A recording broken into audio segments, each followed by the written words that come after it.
Muy bien, les voy a hablar acerca de un libro que es de magia roja alquímica, ¿sí? Este libro es de Buenos Aires y yo me salté varias partes que hablan acerca de filosofía oculta, las influencias que ha tenido este libro y honestamente que esos aspectos que no es correcto saltarse, pero no quiero que esta lectura se les haga fatigosa, ¿vale? Entonces yo voy a empezar con lo que es la sección de la parte segunda de este libro. El libro se llama Magia Roja, así de simple, pero enfocada en lo que es la influencia egipcia. Aunque en realidad la magia egipcia se le conoce como quemítica, ¿vale? Porque Egipto, la antigüedad, no se le conoce como nosotros lo llamamos Egipto, se le llamaba Kemi, la tierra de Kemi, ¿vale? Entonces, la gran obra o la piedra filosofal. Capítulo 1. ¿Es posible hacer oro? Está fuera de duda que para nosotros la cuestión, por esto solo discutimos aquí para los sujetos sabios del día que tratan de ignorantes o charlatanes a todos los que han ocupado la alquimia y ciencias herméticas. Ante todo es muy importante fijar bien el sentido de la cuestión. El oro, lo mismo que todos los demás metales, es un cuerpo que no ha sido descompuesto, cuyos principios son desconocidos, pero que puede unirse al oxígeno, quemarse o calcinarse más o menos difícilmente que los demás cuerpos metálicos. Una vez quemado, oxigenado o reducido a óxido, lo que los alquimistas llaman cal, es muy fácil reducir el oro por medio del vapor, porque el metal tiene menos afinidad con este principio. Empero, esta satisfacción no constituye la fabricación del oro, pues no es más que una reducción del óxido al estado metálico. Remontemos más allá. Nadie sino el Creador puede producir los primeros elementos, pero conociendo bien las leyes de atracción establecidas por la naturaleza, la química hace todos los días compuestos orgánicos, ya sean semejantes a los que existen en nuestro planeta, ya diferentes y enteramente nuevos.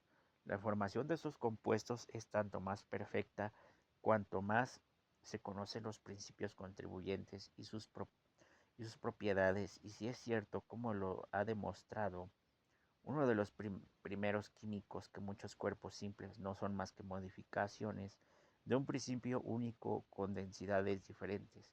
La solución del problema será posible, pues ya no se tratará de la formación mm, a ver, de la formación o creación de un elemento o principio constituido. El oro no es un cuerpo simple, como hasta ahora se ha creído, sino una modificación de un principio único con densidades como el principio único. Está allí en los demás metales y en todas partes. Donde queramos buscarle quedará por consiguiente dada la resolución, perdón, y resuelto el problema, admitido este principio y reconocida esta ley física, ¿quién podría demostrar la imposibilidad de convertir en oro cualquier óxido metálico por medio de la adición de un agente cualquiera que ponga o quite algunos principios o cambio en proporción o densidad? Habrá quien nos explique cómo es que un átomo de fermento excite con tal fuerza la fermentación con una gran cantidad de mosto. Habrá quien nos diga si el alcohol se oculta en los granos de trigo, se desarrolla apartando las materias que en algún modo lo cubren muy bien, o se forma una nueva combinación de principios. Muy débil es la objeción que se refunda en la imperfección e inestabilidad de los compuestos artificiales, comparadas con la de la naturaleza en el mismo clase de compuestos. Los hay que la naturaleza en la misma clase de compuestos, los hay que se parecen perfectamente en todas sus propiedades. Los que la naturaleza, por ejemplo, la sal neutral, la adhesión menos fuerte, solo depende de la humedad que se puede existir en los compuestos artificiales y que con el tiempo expele la naturaleza. Todo lo que hasta aquí llevamos dicho, prueba que puede hacerse oro y que la transmutación recíproca de los metales no es hacerse oro, perdón, no es una absurdidad, empero, y nos dirá por qué una cosa se nos demuestre es posible y esto no prueba que el arte pueda practicarla, pero sí la operación.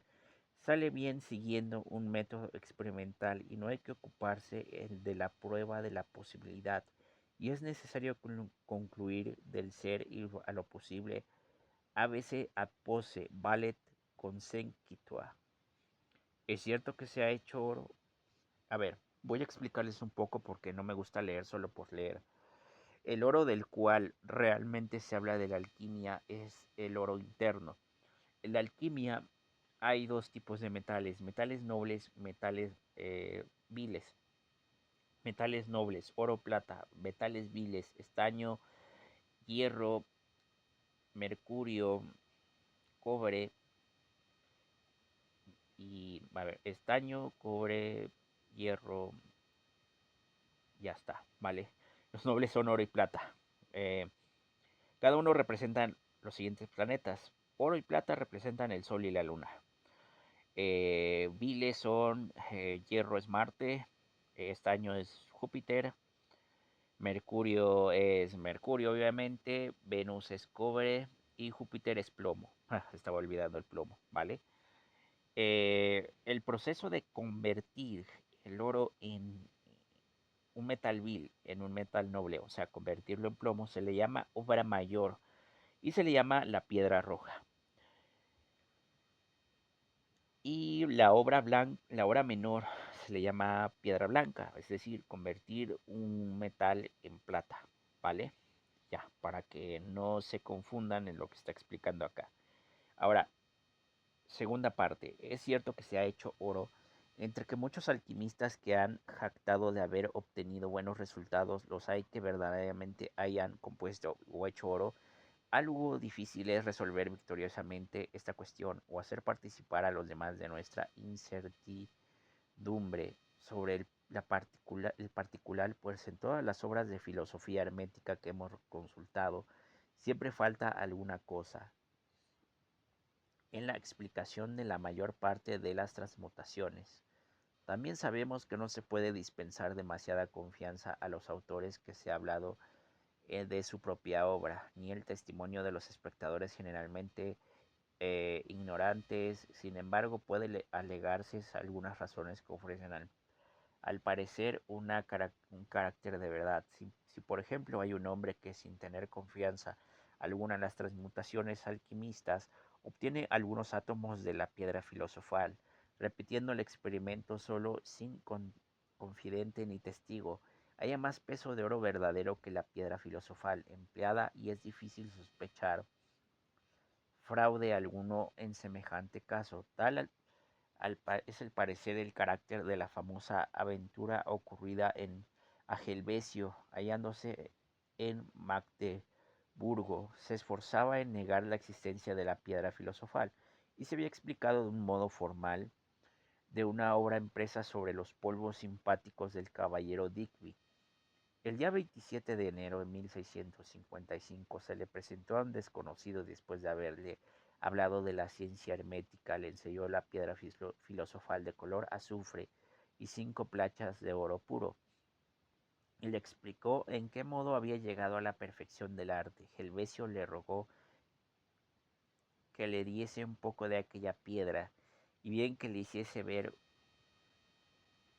sus efectos por medio del fuego, lo que rehusó el desconocido, prometiéndole que volvería dentro de 3 semanas.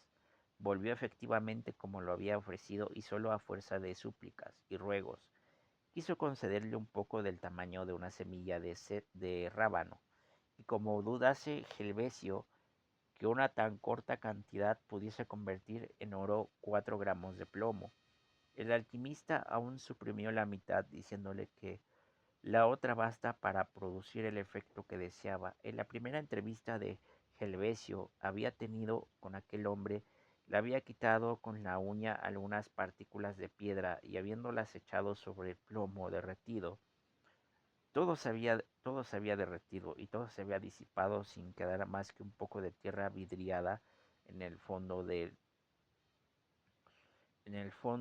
cristal y temía haberse dejado engañar.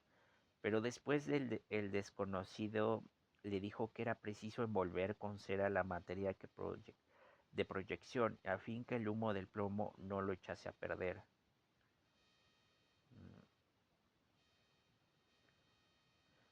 Los charlatanes de la alquimia.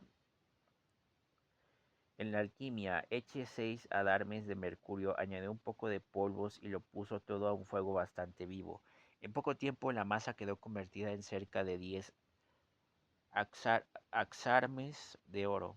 Fue reconocido ser muy puro para varios plateros que lo ensayaron. Si esto no hubiese ocurrido sin testigos, sin árbitros extraños, hubiera podido sospechar error o fraude. Pero cuando asegurar con confianza que el resultado por mi obtenido es de toda exactitud, Valmont también dice, me veo en la necesidad de creer la piedra aurífica y argentina. Hay que tener en cuenta que, les explico, el nombre alquímico del oro es aurum, por eso dice aurífica, y la plata es argentum, ¿sí? Entonces, cuando escuchen el tema de aurum y argentum, hace referencia a la plata y el oro, los dos metales nobles que ya les mencioné. Prosigo. Pues que me ha sucedido varias veces hacer yo mismo la proyección con un grano de polvo sobre millares de granos de mercurio, y esto en presencia de unos numerosos, reunión que ha quedado admirada como yo de resultado. En otro pasaje de Arbore Vitae dice que ha dado medio gramo de esos polvos con el cual ha convertido 9 onzas de mercurio. Dase como positivo que el emperador Fernando en 1648 y el elector de Maguncia en 1658 hicieron la proyección con todo cuidado y atención necesarias para alejar todo motivo de seducción y error. Esos testimonios son de naturaleza que no dejan dudar de su veracidad. Arnold de Villanueva tiene fama de haber convertido hierro en oro. En Roma, Raimundo Lulio hizo igual operación en Londres, delante del rey Eduardo, y con aquel oro se acuñaron medallas de la rosa. L. Turnífero hizo la misma operación en 1857 en presencia de Fernando I, gran duque de la Toscana. Entre las muchas transmutaciones que se dan como ciertas, las que acabamos de referir son de tal naturaleza que no pueden ponerse en duda, a no ser que se niegue toda confianza a las narraciones de la historia. Grande es el número de los alquimistas que han poseído los polvos misteriosos de proyección, esa piedra filosofal por cuyo medio conseguía la transmutación de los metales. Pero la piedra filosofal no es aquí más que una solución del gran problema, solución a la verdad magnífica y osada, secreto sublime, pues el oro todo se obtiene, el oro poder terrible, sin límites, inmerso e infinito, que derriba y rompe todos los obstáculos, con el cual todo es posible. La referencia de la transmutación del oro y a la gran obra de la piedra filosofal, muchos neófitos, no me gusta usar la palabra neófito porque se oye uno muy arrogante, el neófito es aquel no iniciado, ¿vale? Muchos pensarán que se trata de metal tal cual, ¿ok? Que por eso muchos científicos actualmente piensan la alquimia no es más que un conjunto de prácticas fraudulentas, eh, incluso lo han querido replicar en los laboratorios actuales, ¿no? Y aseguran que algunos han llegado a convertir un átomo de plomo en uno de oro, pero que se ha necesitado una gran cantidad de energía y el costo es muy elevado, ¿vale? Pero no hace referencia a un oro, vamos a decirlo así, físico. Están hablando de la proyección del aura, ¿vale? Por eso se considera que cada metal, como les decía yo, tiene una atribución planetaria, tiene una atribución zodiacal, incluso atribución espiritual.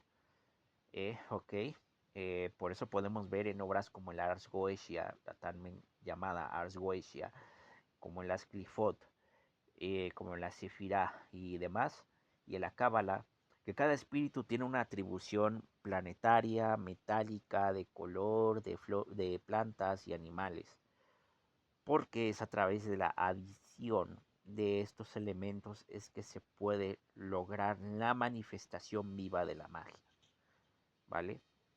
Y esto lleva tiempo. Los más distinguidos creen todavía en la astrología y la práctica. A ver, permítanme. Eh, ya me salté acá. Parte 3. Astrología. Capítulo primero. Consideraciones generales.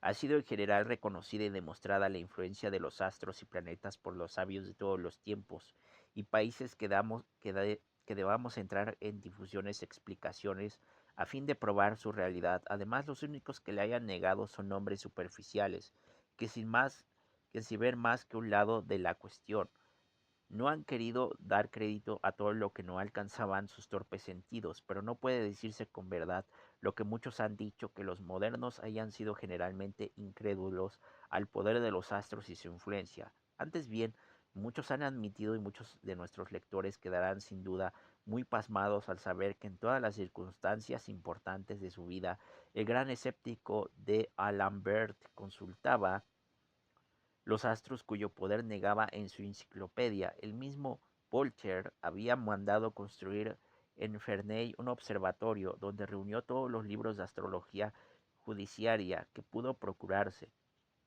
En los últimos días de su vida estudiaba diaria y asiduamente las influencias favorables contrarias a los astros a fin de prolongar cuanto pudiese su existencia, evitando las unas y favoreciendo las acciones de las otras. Sería nunca acabar si quisiéramos mencionar a todos los que han creído y practicando la astrología. Y muy bellas cosas podremos decir sobre el particular que se refieren a personajes muy importantes. Pero callaremos los hechos relativos a nuestros contemporáneos porque no pretendemos editar un libro de escándalo, sino un libro de ciencia. Sea como fuere, muchos de nuestros contemporáneos de las más distinguidos creen todavía en la astrología y la practican con fruto, pero los que más nos atreven a confesar francamente su opinión sobre el particular, del temor en incurrir en el ridículo con el que han logrado desacreditar los estudios de esta naturaleza. Sin embargo, algunos han hecho importantes descubrimientos y han escuchado notablemente la esfera de esa ciencia. Carol Fourier, por ejemplo, este gran filósofo de nuestros tiempos, este sublime adepto, este sabio iniciado, este insigne maestro de las ciencias herméticas, el autor de la sublime teoría de los cuatro movimientos, ha reconocido y establecido en varias obras que la acción de los planetas no se limita tan solo a presidir el desarrollo de los seres y su perpetuación, sino que ellos son debidas igualmente sus formas primarias y su creación.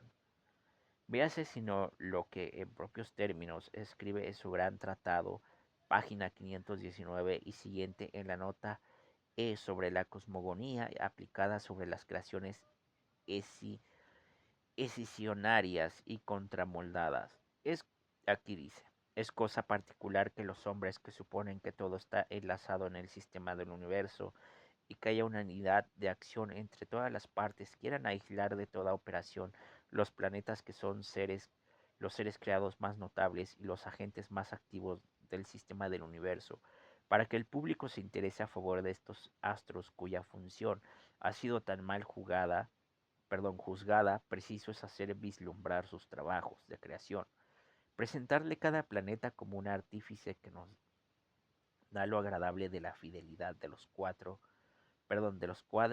de las pasiones y lo útil para los atributos que debemos a sus cópulas anormales. Si una hermosa admira la bella estrella llamada Venus, la hallará más preciosa si sabe que le debe el chal de cachemira y el ramillete de lila y la cabra de Tíbet y otras. Si un filósofo come negras criadillas de tierra y saborea el café de moca, no podrá menos que interesarse en la estrella Safo, que ha creado estos dos vegetales para calentar el cuerpo y templar el espíritu, de esos ensuciadores de papel, y luego hablarán contra los astrónomos, porque no han descubierto esa preciosa estrella que tan bien ha sabido aceptar las golosinas necesarias a los eruditos. Estos astros tan menospreciados pronto serán para nosotros los personajes más interesantes de la naturaleza. Cada cual verá en ello otros tantos estiércoles a quienes deben todas las preciosidades de su mesa y de su ajuar y de su traje. Las mujeres, por ejemplo, no sabrán sin interés que la rosa, emblema del pudor y la virginidad, es obra de mercurio aromatizado en calidad vestálica, y que la hortensia, emblema de la coquetería, es obra de la estrella Cleopatra, quinto satélite de Herschel, Urano, aromatizado en calidad de coquetería, de que están afectadas todas sus creaciones. Lo mismo que todas las de Mercurio, la rosa del melocotón, el guisante y la fresa nos presentan algunas propiedades de las vírgenes y de los vestales. Detengo un poco. Aquí está hablando de las atribuciones planetarias y las plantas, como les venía yo diciendo hace unas líneas atrás. ¿Vale? Reinicio. Para iniciar este nuevo estudio será menester principiar por las conformaciones de características y funciones. Un ambicioso se interesará por las creaciones que da Saturno y sus 7 lunas o satélites, porque todos estos estampan en sus creaciones, como el caballo, la cabra, las peras, los tulipanes, etc. Los efectos de la ambición. Un padre tendrá interés por las obras de Júpiter y sus 4 satélites, que les debemos los productos simbólicos del vínculo familiar, como la vaca, la manzana, el narciso, el junquillo, etc. En fin, una casada preferirá estudiar las obras de Herschel, Urano, y de sus satélites, como los palomos, las tórtolas, los albaricoques, las ciruelas, que son los retratos del amor. Así que el hombre se pone a estudiar uno de los ramos de este trabajo de los astros. Veas impulsado a estudiar todos los demás, porque sus operaciones se enlazan en varios sentidos y dependen en todos sus movimientos parciales de un sistema general, etc. He aquí pues un hombre que, justamente reputado como el más profundo pensador de nuestro siglo, que no ha diseñado el estudio de los astros y su influencia, y su pretexto de que esto era embolismo astrológico y de repugnante oscuridad, propia tan solo para dar cebo a la vana curiosidad de nuestros abuelos. Pues bien, este hombre, este genio sublime, Carlos Fourer, ha sido magníficamente recompensado de su confianza en las ciencias ocultas con el descubrimiento de las leyes de la armonía universal, que le han puesto en estado de penetrar más que ninguno de sus predecesores de la ciencia hermética en la inteligencia de los misterios de la naturaleza e imitación de los más famosos adeptos. Ha dado los resultados de la ciencia sin los procedimientos por cuyo medio ha obtenido estos resultados. Por desgracia, no ha juzgado conveniente llevar más adelante las comunicaciones que ha hecho el público sobre este asunto, pero nosotros, que hemos tenido la dicha de vivir en intimidad con él, que hemos podido medir, en cuanto nos lo permiten nuestros cortos alcances, la extensión de su inmenso ingenio, nosotros, en quienes él había reconocido una chispa, el sacro fuego, por cuyo motivo se dignó iniciarnos personalmente al conocimiento de las causas secretas. Nosotros sabemos leer el pensamiento íntimo que encierran sus libros de un modo más o menos encubierto. Aunque bastante transparente para los iniciados, podemos dar sobre el particular instrucciones nuevas que no sabemos hayan sido publicadas por nadie. Al mismo tiempo, tendremos el lugar de enmendar muchos yerros en los que han incurrido los primeros astrólogos, por ignorar los descubrimientos hechos recientemente. Así, Alberto el Grande, como todos los astrólogos de los siglos pasados, cometió un error capital acerca de las atribuciones del Sol en la economía universal de los astros. Por este error, por grave que sea, no interesa esencialmente en la rectitud de las aplicaciones de la ciencia. Aquí en que consiste el error en que fatalmente fueron arrastrados todos los astrólogos hasta el descubrimiento del planeta Urano, hecho de unos 50 años a esta parte por el célebre doctor Herschel. Como ellos no conocían más que 6 planetas: Marte, Venus, Luna, Mercurio, Saturno y Júpiter, el paso que los cálculos científicos y las ciencias ocultas anunciaban que debían existir un número de 7, y viéronse forzados a contar entre ellos el Sol, a quienes daba el lugar vacante en la escala de las armonías celestiales. De ahí, cada vez que observaban una influencia que no dependía de alguno de los 6 planetas conocidos, la atribuían al Sol, confiándole asimismo el poder de Urano que no conocía. Preciso a confesar que este error es bastante importante, pero la práctica de los resultados no es de tanta trascendencia como a primera vista parece. Efectivamente, los 7 planetas funcionan en la armonía universal, lo mismo que los 7 notas de la música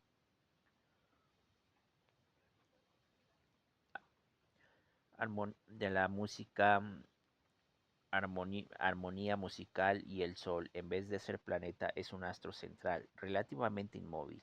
Dirige el tiempo y el compás como un director de orquesta, y podemos servirnos de esta comparación. Los astrólogos que le atribuyeron las cualidades e influencias de Urano cometieron un error análogo al de un oyente que atribuyese al director de orquesta una parte cuyo ejecutor estuviese realidad. Nada altera ni en cuanto al número de los músicos ni en cuanto al efecto de la armonía, bastado para prepararle. Cuando se nota atribuir el verdadero ejecutor la acción especial y el director la acción general y directora. Esto es precisamente lo que ha tenido lugar cuando ha quedado demostrada la existencia de Urano. Resulta de ello que en el día podemos servirnos de las tablas de los antiguos astrólogos, que tal resultado es tan exacto como antes. Daremos con preferencia las explicaciones de los errores que adolecen muchas otras, cuidando únicamente de sustituir el Sol con Urano en nuestra nomenclatura, devolviendo el astro central sus verdaderas funciones. Bien, detengo aquí la lectura y la primera parte de este video sobre magia y alquimia roja egipcia, ¿vale? Como se darán cuenta, aquí no se menciona nada sobre entidades buenas ni entidades maléficas. Sin embargo, este es el fundamento. En el siguiente video les voy a mostrar una tabla que habla sobre los planetas, ¿vale? Aquí tenemos Urano, Venus, Mercurio, Luna, Saturno, Júpiter y los días de la semana y sus horas planetarias. Horas del día, horas de la noche, pero yo creo que lo leeremos de una vez. Tabla demostrativa de la denominación del Sol, la Luna y los planetas en diferentes horas del día y de la noche, en cada día de la semana. De la 1 de la mañana es Urano, domingo. De las 2 es Venus. A las 3 de la mañana Mercurio. A las 4 de la mañana es Luna. A las 5 de la mañana es la hora de Saturno. A las 6 Júpiter. A las 7 es Marte. A las 8 Urano. A las 9 Venus. A las 10 de la mañana Mercurio. Y a las 11 la Luna. Y a las 12 Saturno. En domingo. El lunes, la primera hora de la mañana es Luna, a las 2 de la mañana Saturno, las 3 de la mañana Júpiter, las 4 de la mañana Marte, las 5 de la mañana Urano, las 6 de la mañana Venus, las 7 de la mañana Mercurio, las 8 de la mañana la Luna, las 9 de la mañana Saturno, las 10 de la mañana Júpiter, las 11 de la mañana Marte, las 12 de, vamos a decirlo, el mediodía es Urano. Hay que recordar que Urano ocupa el lugar del Sol porque estamos hablando de un tratado de alquimia del siglo XVII a XVIII, por lo cual fue cuando se descubrió este astro, ¿vale? Marte, 1 AM Marte, 2 AM Urano. Si se dan cuenta, Cuando se inicia la primera hora, corresponde el planeta al día de la semana. Para hacerlo más corto, domingo corresponde a Urano, lunes a la Luna, martes a Marte, miércoles a Mercurio, Júpiter a Jueves, viernes a Venus y sábado a Saturno, ¿vale? Y como lo vuelvo a repetir, Urano ocupa el lugar del Sol. Así que vamos con 3 de la mañana, martes, Venus. 4 de la mañana, martes, Mercurio. 6 a.m., Luna, martes. 6 a.m., Saturno. 7 a.m., Júpiter. 8 a.m., Marte. 9, 9 a.m., Urano. 10 a.m., Venus. 11 a.m., Mercurio. Y 12 a.m., la Luna. Perdón, mediodía. Miércoles, 1 a.m., Mercurio. 2 a.m., Luna. 3 a.m., Saturno. 4 a.m., Júpiter. 5 a.m., Marte y así sucesivamente. Bien, no quiero hacer muy largo esta lectura porque pues me tomaría bastante tiempo, pero en el caso de las horas de la noche se inicia con Júpiter. En el caso de lunes se inicia con Venus, en el caso de martes se inicia con Saturno, en el caso de miércoles se inicia con Urano, en el caso de jueves es la Luna, viernes Marte y Mercurio sábado. Eh, ¿Para qué les puede servir esto? Las primeras 12 horas se destinan a los espíritus benignos, es decir, los ángeles. Las horas de la noche se designan a los daémonos o los espíritus malvados, ¿vale? Entonces aquí concluyo y seguimos en el siguiente apartado, ¿vale? Y aquí el siguiente van a ser las horas astrológicas y los planetas y sus dominaciones sobre las horas del día y la noche. Nos vemos.